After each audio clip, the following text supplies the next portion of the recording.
Nearly impossible to forget the horrific attack earlier this year at SeaWorld. The attack that left a trainer dead, drowned by a killer whale. Emergency response team, what's the situation? We need an ambulance now. A trainer's been pulled under.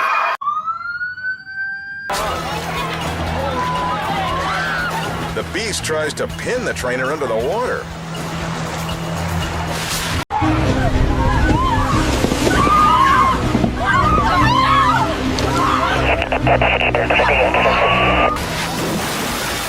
Looks like love to me. Victoria Emergency Services. Please state the nature of your emergency. It's Sealand, our marine park. One of our trainers.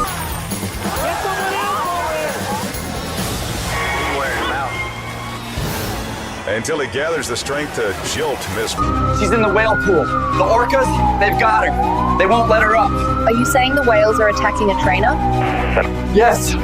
She keeps Bossy. Poor thing.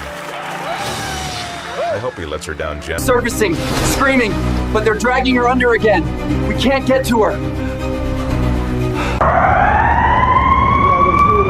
You're standing in front of thousands of cheering families, about to perform with your best friend, someone you worked with every single day for years, someone you trust completely, someone you love like family.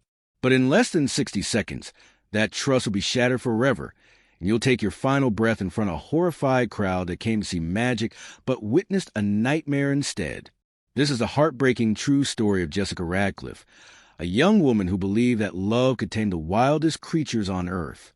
She was wrong, and her story will change how you think about marine parks forever. Before we dive into this tragic tale, I want you to know that the story contains some difficult content. We're going to talk about what really happened that day, because Jessica's story deserves to be told with honesty and respect. If you're sensitive to these topics, please take care of yourself while watching. Jessica Radcliffe wasn't someone who looked for danger or thrills. She was the kind of person who did her homework twice, who followed every safety rule, and who believed that if you studied something hard enough, you could understand it completely. She grew up in a small coastal town just outside Santa Cruz, California, where the smell of salt water filled the air every morning. Her dad was a marine biologist, one of those people who could look at the ocean and tell you stories about every creature living beneath the waves. From the time Jessica could barely walk, he would take her out on his research boat. She'd sit there with her tiny hands pressed against the railing, watching dolphins leap through the surf like they were putting on a show just for her. But everything changed when Jessica was 8 years old. Her family visited a marine park, and she saw her first orca show, the moment that massive black and white whale burst from the water, spinning in the air like it weighed nothing at all. Jessica knew exactly what she wanted to do with her life. She didn't just want to watch these incredible animals from the stands. She wanted to be down there with them, to understand them, to be their friend. Most kids forget their dreams from when they were 8. Jessica never did. She threw herself into studying marine biology in college, reading every book she could find about whales and dolphins. She learned about their intelligence, their complex social structures, and their incredible abilities. When she heard about an internship at Ocean Haven Marine Park, a beautiful facility just south of Monterey, she applied immediately. Ocean Haven wasn't like the big corporate marine parks you might know. It was smaller, more intimate, and it prided itself on having a more personal connection between trainers and animals. When Jessica first walked through those gates at 20 years old, she felt like she was finally home. Like every new intern, Jessica started with the unglamorous jobs. She spent her days cutting up buckets of fish, scrubbing algae off tank walls, and memorizing feeding schedules. But even the other staff members noticed something special about her. The dolphins would swim up to the edge of their pools when she walked by. The sea lions would bark excitedly when they heard her voice. It was like she had some kind of natural connection with these animals. And then she met Mallow. Mallow was Ocean Haven's star attraction, and when you first saw him, you understood why. He was absolutely massive, 22 feet from nose to tail, and weighing over 12,000 pounds. His dorsal fin stood 6 feet tall, cutting through the water like the sail of a ship. His black and white markings were perfectly symmetrical, making him look like nature's own work of art. But Mallow had a reputation among the staff. He'd been captured as a young calf and had spent years learning to perform tricks, but he was moody and unpredictable. Some days he would follow every command perfectly. Other days he would ignore his trainers completely, slapping his massive tail against the concrete walls of his tank so hard that the sound would echo through the entire stadium. Other trainers approached Mallow with caution, always ready to step back if he seemed agitated. But when Jessica first met him, something incredible happened. As she stood at the edge of his pool during her 3rd week at the park, Mallow swam slowly toward her and gently placed his massive head near her hands. It was like he was choosing her. From that moment on, Jessica and Mallow formed a bond that amazed everyone at Ocean Haven. She seemed to understand his moods in a way that no one else could. When he was feeling playful, she would engage with his games. When he seemed tired or stressed, she would sit quietly by his pool, just keeping him company. She even learned his food preferences, discovering that he liked his fish arranged in a specific pattern and preferred slightly warmer water on cloudy days. Within just 1 year, Jessica was promoted to lead Orca trainer. At only 21 years old, she was the youngest person to ever hold that position at Ocean Haven. She called Mallow her big boy and truly believed that their connection was unbreakable. She would tell other staff members that love and understanding could overcome any challenge, even with a 12,000-pound predator. But here's the thing about wild animals that Jessica, despite all her knowledge and training, couldn't quite accept. No matter how long they live in captivity, no matter how many tricks they learn, no matter how much they seem to care about their human companions, they never stop being wild. Those instincts that helped them survive in the ocean for millions of years don't just disappear because they're living in a concrete tank. As the months went by, small warning signs began to appear. During feeding time, Mallow would sometimes become more aggressive than usual, lunging at the fish with unusual intensity. Once, when a junior trainer approached his pool, Mallow suddenly charged toward them, forcing the trainer to jump back from the edge. Another time, he completely ignored whistle commands for an entire training session, instead choosing to ram his body against the walls of his tank repeatedly. These incidents were reported to park management, and some of the more experienced trainers expressed concern. One junior trainer even wrote a formal incident report, recommending that Mallow be temporarily removed from shows that involved trainers in the water. But Ocean Haven was in the middle of their busiest season, and Mallow was their biggest draw. Families came from hundreds of miles away specifically to see him perform. Jessica noticed these behavioral changes too, and she did record them in her training logs. But she genuinely believed that Mallow was just going through a difficult phase, maybe feeling stressed by the busy crowds or changes in his routine. She told a co-worker just 1 week before the tragedy, "He's been a little moody lately, but we're okay. He knows me. He would never hurt me." That confidence, that absolute trust in their bond, was both Jessica's greatest strength and her fatal weakness. July 6, 2011, started as a perfect summer day in California. The sun was shining, the ocean breeze was gentle, and Ocean Haven was packed with over 2,000 visitors. The stadium was filled with families on vacation, school groups on field trips, and tourists with cameras ready to capture the magic. Children clutched stuffed orca toys and cotton candy, their faces bright with excitement. The afternoon show was always the biggest of the day, and as the music began to play, an announcer's voice boomed over the speakers, introducing Jessica and Mallow to the cheering crowd. Jessica walked onto the platform wearing her wetsuit, her smile radiant as she waved the audience. She looked confident, happy, completely in her element. Mallow surfaced beside the platform right on cue, his massive dorsal fin cutting through the water as the crowd gasped in amazement. For the first 20 minutes, everything went exactly as planned.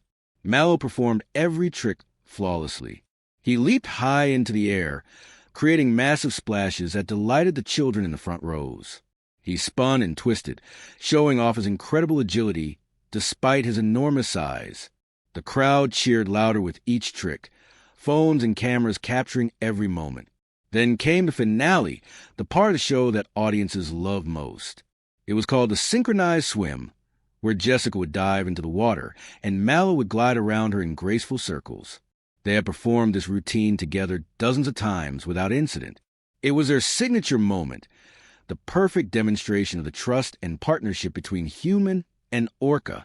Jessica dove into the water with her usual grace, immediately surfacing to wave at the crowd as their applause echoed through the stadium.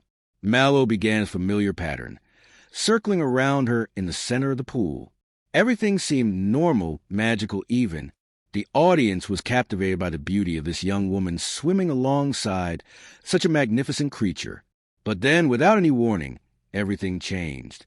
Mallow suddenly stopped his gentle circling. In an instant that seemed to happen in slow motion and lightning speed at the same time, he turned toward Jessica with a movement that was completely different from anything anyone had ever seen before. There was no playfulness in it, no recognition of their bond. It was pure, instinctual predator behavior.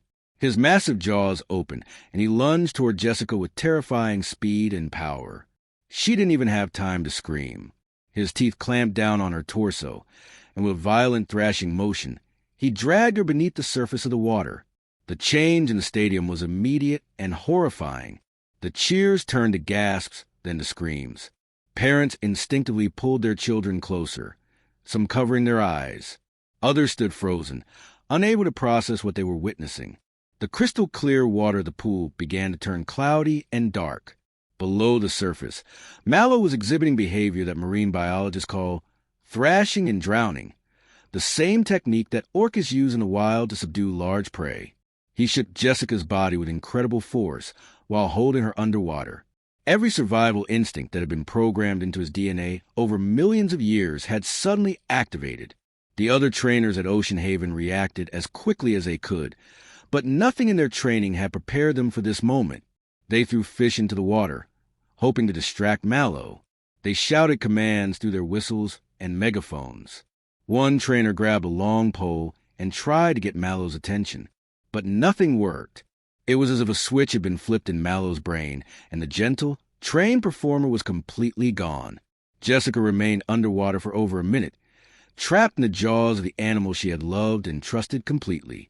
When Mallow finally released her, she floated motionlessly to the surface. Divers immediately jumped into the pool and pulled her out, but it was too late. Her wet suit was torn, and she had suffered massive internal injuries. She was pronounced dead right there on the pool deck, in front of the horrified crowd that had come to see a show.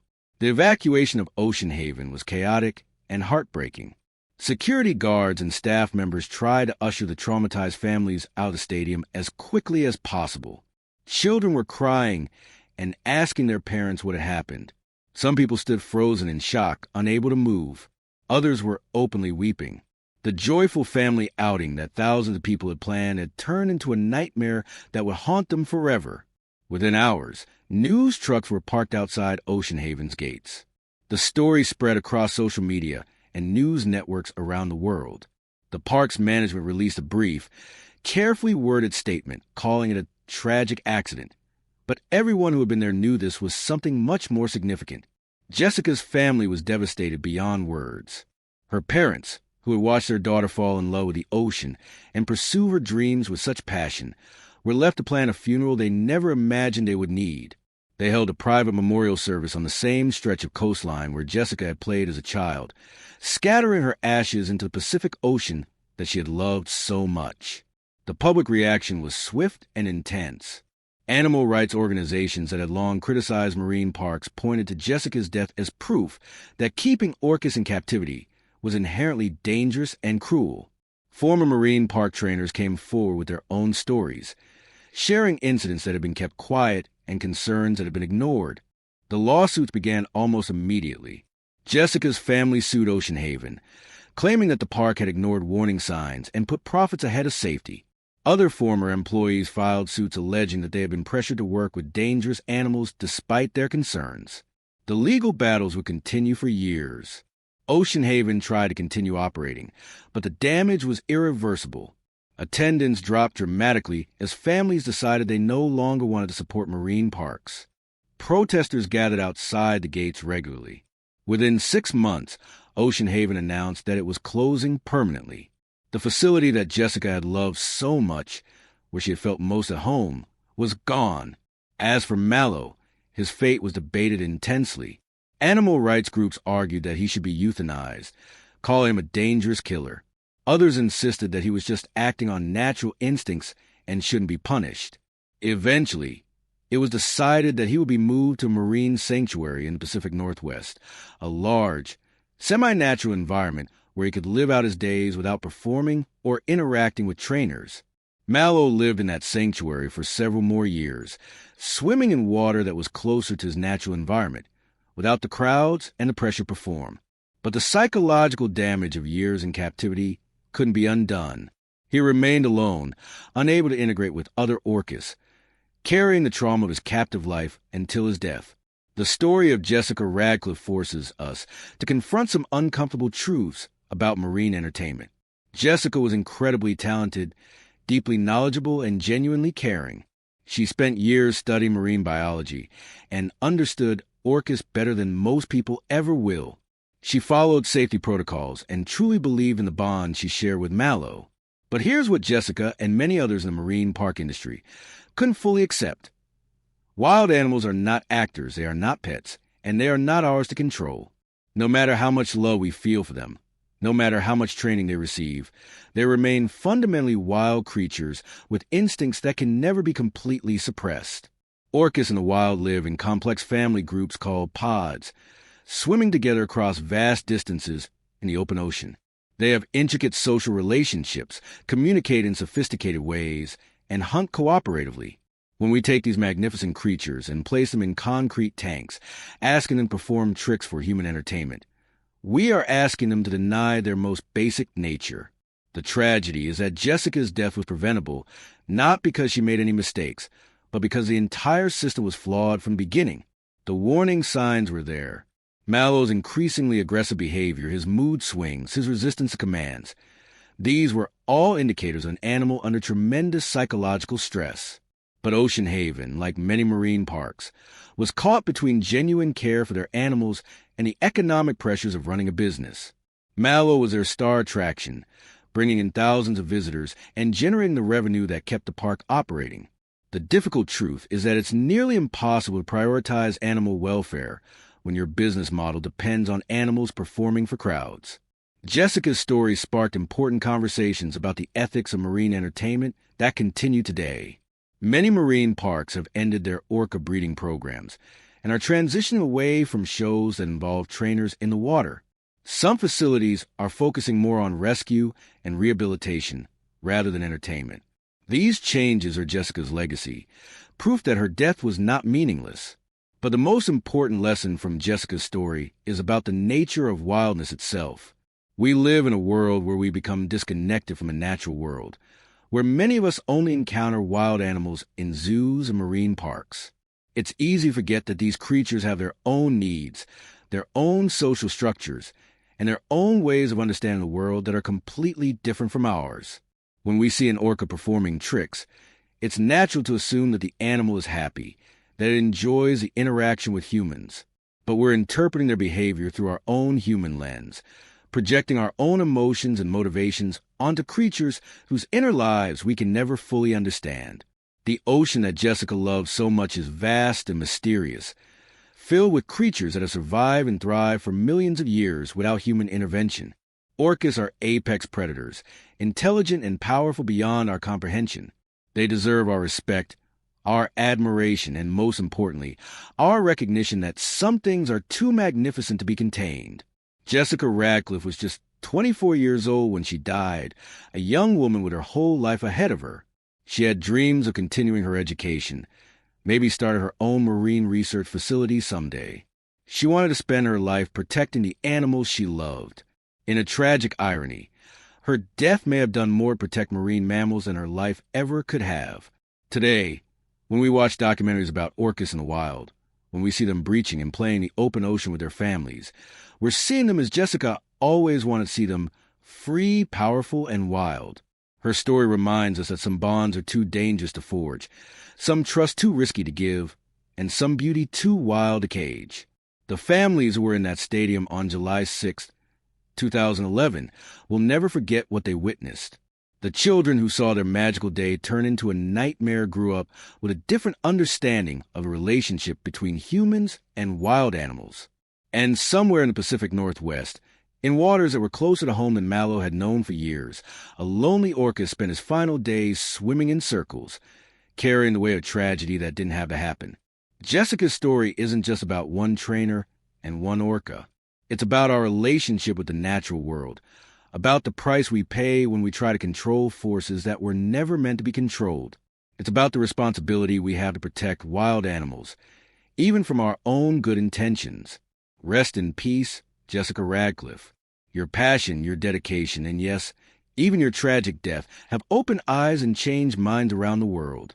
The ocean you loved so much will remember you, and the animals you dedicated your life to are safer because of the conversations your story started.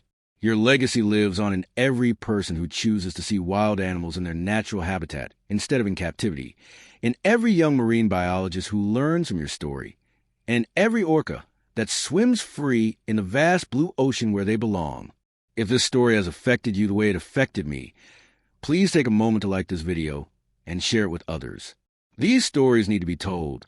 These conversations need to happen, and Jessica's memory deserves to live on. Subscribe to our channel for more true stories that matter, stories that challenge us to think differently about the world around us. And remember, the most beautiful things in nature are often the most dangerous to try to tame. Sometimes, the greatest act of love is letting go.